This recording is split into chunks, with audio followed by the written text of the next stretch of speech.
Hi, my name is Tyler with Electric Personal Training, and today we are going over some V-sit variations. Now, the V-sit is one of the better exercises for mat exercises for the rectus abdominis. That's going to be our six-pack muscle right in the middle of our core, and it's going to work all of it. It's going to be really good for all of the rectus abdominis. Highly recommend if you do mat core workouts, including some form of V-sit into it. We'll go ahead and get started with the isometric V-sit. That's just going to be a V-sit hold, where we are going to take the V-sit position and simply hold it for time instead of for reps. And that is going to involve us leaning back and lifting our legs up at the same time, which is going to look a little something like this. Now we're just going to hold that position here until our core starts to give out. Once we start pushing higher numbers on those, that is kind of getting closer to a minute, 2 minutes or so, we definitely want to pick other exercises that are going to allow us to work the core with higher intensity rather than just increasing the volume like so. However, if you're new to V-sits, it's good to get used to simply holding the position.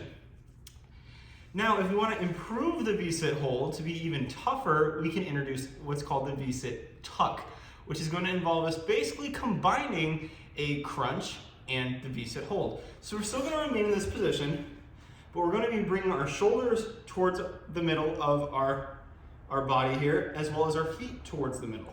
So we're going to go back and forth, in and out here. This allows us to use more concentric motion, which is typically going to be better for developing the muscles that we're trying to work on. Now, it's not to say that isometric work is bad for the core, because isometric work is going to translate to isometric strength, which typically is something we do want to improve with the core because it's involved in movements where we want to keep our core stable and not moving. This doesn't mean that we can't include concentric stuff either. It's usually a good idea to include a mix of both. If we're really focusing on growing the core, the concentric stuff is going to be a little better, but isometric stuff still has its place, especially if you're just starting with core exercises. Now, the third variation of the V-sit is the more advanced version, which is going to be the ab circles, as I call them. Not sure if there's a more official name, but we're basically going to lean on our hands here in the V-sit position and rotate to involve the obliques while still bringing them in. So we're both combining the V-sit tuck motion as well as the rotation here to involve the entire core. It's a great exercise to hit everything overall. However, it's not supposed to hit your lower back. So if you're feeling your lower back in the motion, it may be a good idea to take a minute to strengthen your lower back, wait a while until your lower back is more able to handle the motion, and then come back to the ab circles.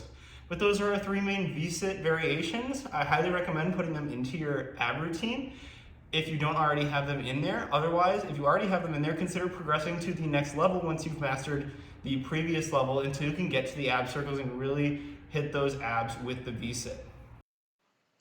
And that's about going to wrap it up for this one. Thank you so much for watching. If you like this content and want to see more fitness content from EPT, go ahead and subscribe here for more videos, as well as on Facebook and Instagram at EPT Evanston. And if you haven't already, check out our free fitness tracking app on the App Store for free, available now.